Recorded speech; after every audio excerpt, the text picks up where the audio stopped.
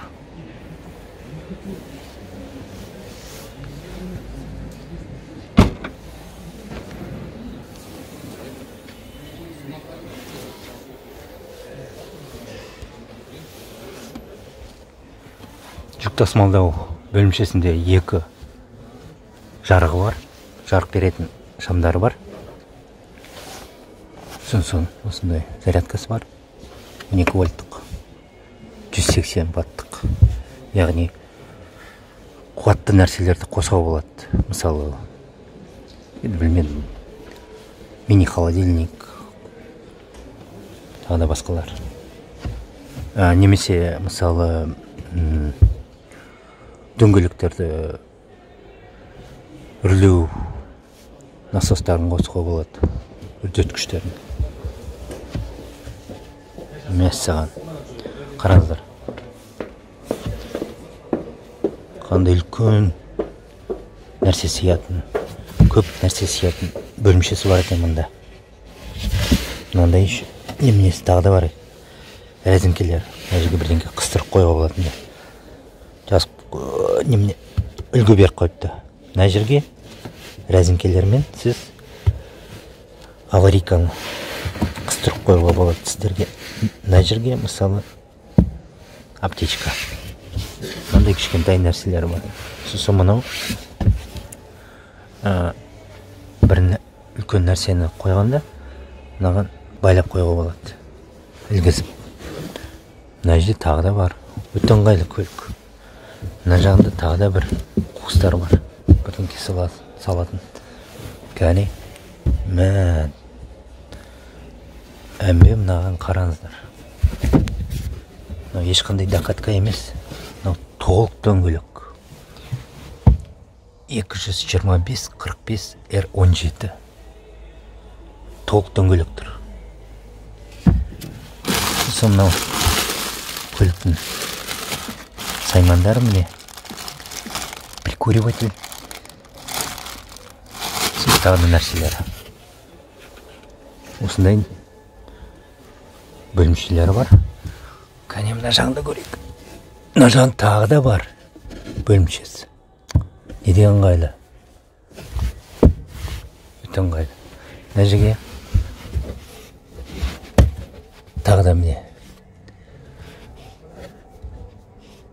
Бұл ордықтарды ілетін нәрсе ғой деймін. Сөйтіп ойлаймын. Өте ыңғайлы екен. Бұлай жауып қойға болады. Ешкім көрмесін деп. Өте ыңғайлы. Әмбе әдемі көлік. Мына жағында қолыңыз таза болсын деп. Немесе мына жағынан жаба салуға болады. Мына жағынан да.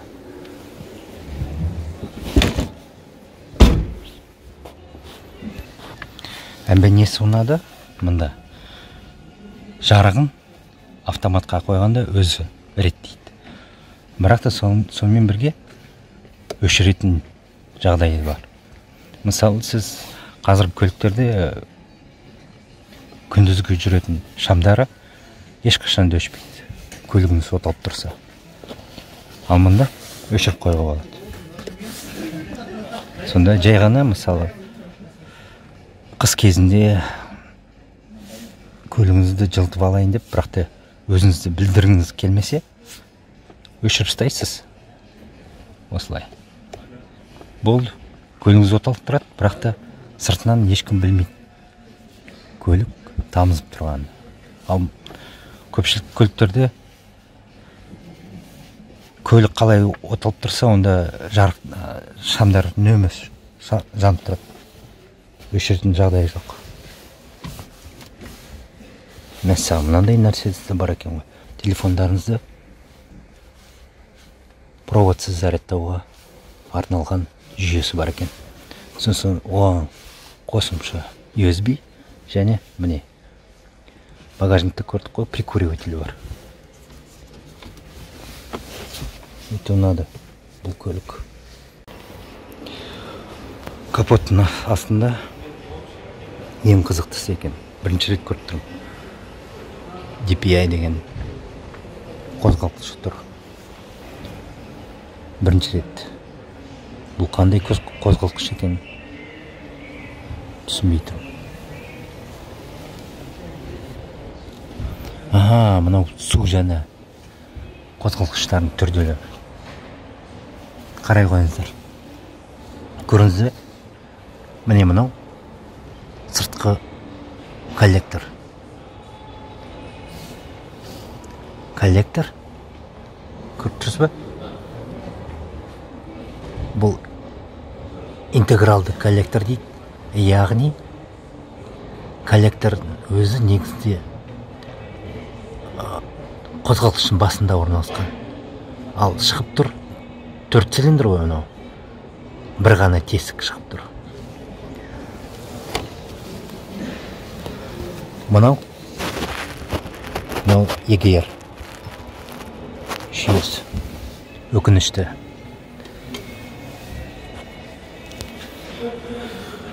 Міне мынау форсункалары.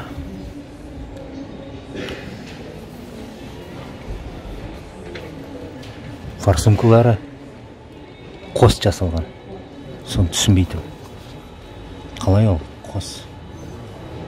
DPI бұл Hyundai концернінің қозғалтқыштарының жаңа түрлері Smart Stream деп аталады.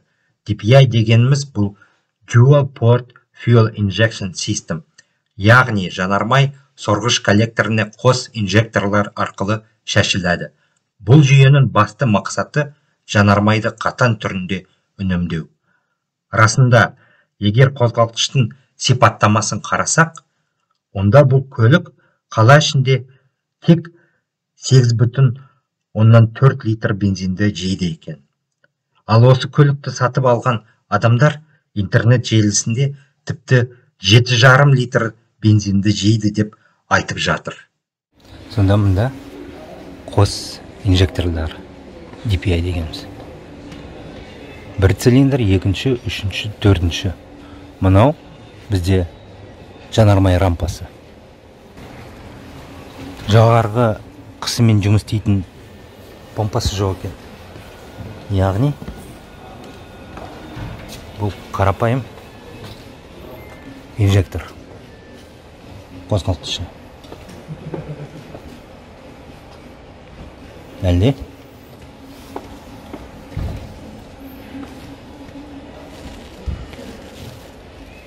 суыту жүйесі жақсы, қарапайым. Радиатор кішкентай. Өкінішке орай радиатордың терезесі, көріп тұрсыз ба? Пластиктен жасалған. Аккумулятор өте кішкентай екен. 60 амперлік. Қай жердікі?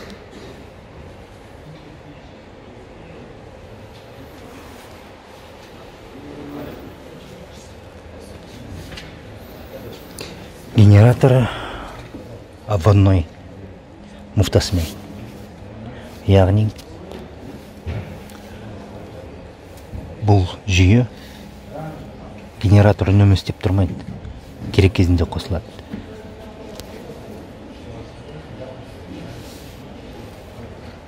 Суыту жүйесі қарапайым. Міне артық сұйық бачогы қысымсыз істейді. Қысымның бәрі мына клапан реттейді. Бірде-бір бармен жұмыс істейді. Бұл бейне сіздерге ұнаса, бейнеге лайк қойыңыздар, арнаға тіркеліңіздер. Жаратқан ие сіздерге риза болсын, және әр күндеріңіз керемет өтсін.